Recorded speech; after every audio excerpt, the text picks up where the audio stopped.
बिस्मिल्लाहिर्रहमानिर्रहीम। अस्सलाम वालेकुम। मैं हूं मोहम्मद उमर और आप देख रहे हैं मेरा show display fact for you. मैं आपके लिए ले गया हूं बेबा जी की लेटेस्ट एपिसोड के रिव्यूज़। सबसे पहले आज मैं आपको बताऊंगा कि सिद्दीकी साहब का हो गया इंतकाल। वो ड्रामा छोड़ चुके हैं, लेकिन उनके ड्रामा से जाते ही उनका फौत होते ही घर में हुआ है झगड़ों का आगाज़। जिस चीज़ से बचना चाहते थे सिद्दीकी साहब, वही काम हो रहा है उनके घर में। बहुत कोशिश की उन्होंने कि वो अपने घर को इकट्ठा रख सकें, भाइयों की लड़ाई ना हो आपस में, लेकिन जो मौत उनको आ गई और वो ड्रामा के घर वालों को छोड़कर चले गए। अब पीछे रह गई है बेबी बाजी, लेकिन बेबी बाजी की अब सुनता कोई नहीं है। सबसे पहले होती थी अज़रा और फ़रद की लड़ाई। जब अज़रा और फ़रद की लड़ाई होगी तो डेफिनेटली फ़रद और वासिफ की लड़ाई भी होती है।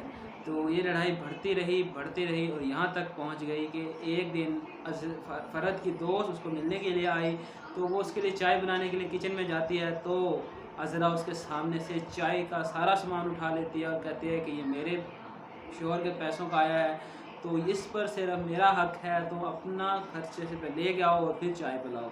तो ये लड़ाई बढ़ती है दोनों में, फिर वासिफ को बताई जाती है और ये लड़ाई आखिर इतनी शिद्दत इख्तियार कर जाती है कि वासिफ और जमाल की भी आपस में तू मैं होती है। बेबी बाजी सब कुछ देख रही होती है, लेकिन वो कुछ कर नहीं सकती। इसके बाद वो जो अज़रा है वो कहती है कि तुम ये घर छोड़ कर चले जाओ वासिफ को। तो वासिफ की बेगम जो है फ़रद कहती है कि हम ऐसे घर छोड़ कर नहीं जाएंगे, पहले हम अपना हिस्सा लेंगे। तो इस पर वासिफ गुस्से में होता है और कहता है कि मैं उस वक्त तक ये घर छोड़कर नहीं जाऊंगा, इससे पहले मैं चला जाता, लेकिन अब मैं अपना हिस्सा ले कर जाऊँगा।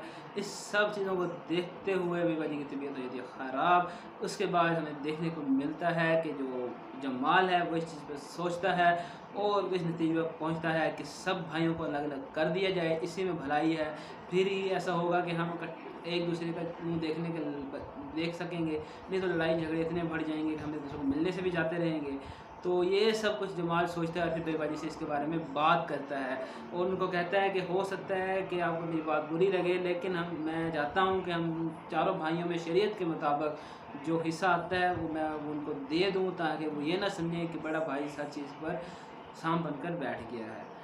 और वो बेबाजी को बताता है कि अगर मैं ऐसा नहीं करता तो ये हो सकता है कि ये अदालतों तक भी पहुँच जाए, तो मैं ये नहीं होना दे सकता। इसके बाद वो वकील साहब जमाल को दिखाया जाता है, वकील साहब से मिलता है और उनको कहता है कि मैं चारों भाइयों के दरमियान जो हिस्सा है वो इक्वली डिवाइड करना चाहता हूँ। तो वो कहता है कि इसके लिए कागज़ बनाने में थोड़ा सा टाइम लगेगा और आपके चारों भाइयों को एक पेज पर होना ज़रूरी है, तभी ये काम आसानी से हो सकता है। तो जमाल को यकीन दहानी करवाता है कि ये सब कुछ आसानी से हो जाएगा। इसके बाद नसीर और जमाल की भी तू मैं दिखाई जाती है। नसीर जो होता है वो कुछ सामान उसने कारखाने से भेजा होता है, डिलीवरी की होती है। तो जमाल उसको कहता है कि तुमने आधा माल क्यों भेजा, अभी पूरा माल तैयार नहीं हुआ था। तो इस पर नसीर उसको कहता है कि भाई तुम मेरा सामान अलग, मेरी दुकान अलग कर दे, मेरा सिस्टम अलग कर दे, मैं खुद देख लूँगा अपनी दुकान। तो इस तरह फिर उसकी दुकान से जमाल ये सब चीज़ें देखते हुए सब भाइयों को बैठाता है और कहता है कि हम ये घर बेच देंगे। और नसीर को बताता है कि तूने अपनी दुकान के लिए, नसीर को भी कह देता है कि तुम अपनी दुकान की जगह देख लो। नसीर अपनी दुकान के लिए जगह देखता है। फिर शाम को बैठे होते हैं तो जमाल उससे पूछता है कि हाँ भाई जगह मिल गई, तो वो कहता है हाँ जगह भी मिल गई और शोकेस बनाने के लिए भी दे दिए हैं। इतनी देर में वहाँ पे वासिफ आता है और कहता है कि नसीर भाई मुझे माफ़ कर दो, मेरे से गलती हो गई, उस वक्त मैं गुस्से में था, मुझे कोई हिस्सा नहीं चाहिए, आप ये घर ना बेचें। लेकिन जमाल तो अब सोच चुका होता है, वो कहता है कि अब ये घर हम बेच देंगे, ये रोज़ ऐसे ही लड़ाइयाँ चलती रहेंगी, नहीं तो जिस चीज़ से शुरू से बेबाजी डर रही थी वो चीज़ हो जाती है और बेबाजी का घर टूट जाता है, बिल्कुल बिखर जाता है। और अभी किस्त में वही सैडनेस चल रही होती है, लेकिन ये असल चेहरा हमें दिखाया जा रहा है कि हमारे यहाँ क्या होता है।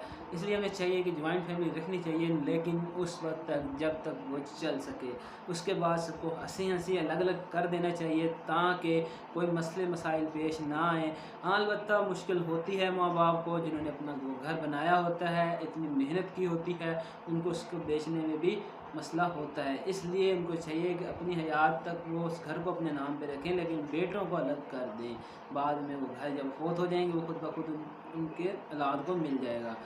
इसके बाद हमें देखने को मिलता है थोड़ा सा सीन समन का और वलीद का। वो छत पर बैठे होते हैं और समन उसको कहती है कि तुम ये घर छोड़कर चले जाओगे, मैंने ये सोचा नहीं था कभी। तो वलीद कहता है कि बस हालात कुछ ऐसे हो गए हैं कि मुझे भी कुछ समझ में नहीं आ रहा कि ये हो क्या रहा है हमारे साथ, लेकिन अब ये हमें घर छोड़कर जाना पड़ेगा। फिर वो इसको एक चैन निकाल कर देता है और कहता है कि मैं तुम्हारे इम्तिहानात पे पास होने पे तुम्हें गिफ्ट करनी थी, लेकिन अब हो सकता है कि हम तब तक ये घर छोड़कर जा चुके हों, तो इसलिए अभी से तुम्हें देता हूँ।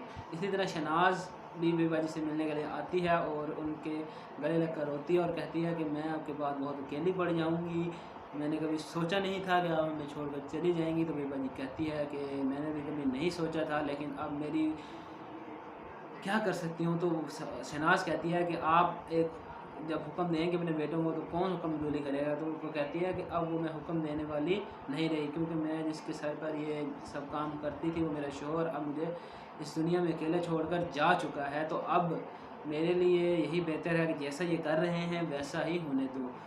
इसके बाद जब वो घर की खाली करने के लिए पैकिंग कर रहे होते हैं तो उनको मिलते हैं तावीज़ जो डाले होते हैं अज़रा ने उनके बेड के नीचे तवीज़ रखा होता है। जैसे ही वो मिलता है तो फ़ौरन गुस्से में आ जाती है और कहती है ये ज़रूर अज़रा का काम है, उसी ने किया है हमारे पे तवीज़ डालें।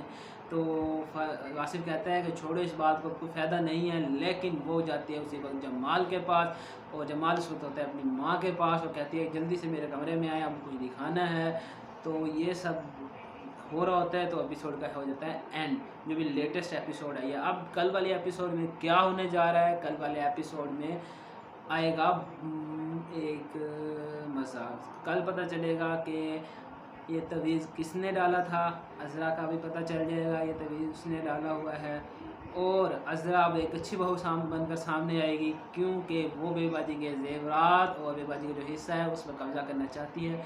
तो वो उनको अपने साथ ले जाने के लिए एक अच्छी और फरमाबरदार बहू बनेगी, और जब वो उनको ले जाएगी तो फिर उनका ख्याल नहीं रखेगी। आखिर में हमें ये देखने को मिलेगा कि वलीद और बेबाजी एक अलग घर में रहते हुए हमें नज़र आएंगे। अभी के लिए इतना ही, मुझे इजाज़त दें। मैं हूँ आपका host Mohammad Umair. Next episode में आपसे मिलूँगा इंशाल्लाह। अपना ख्याल रखना। अल्लाह हाफ़िज़।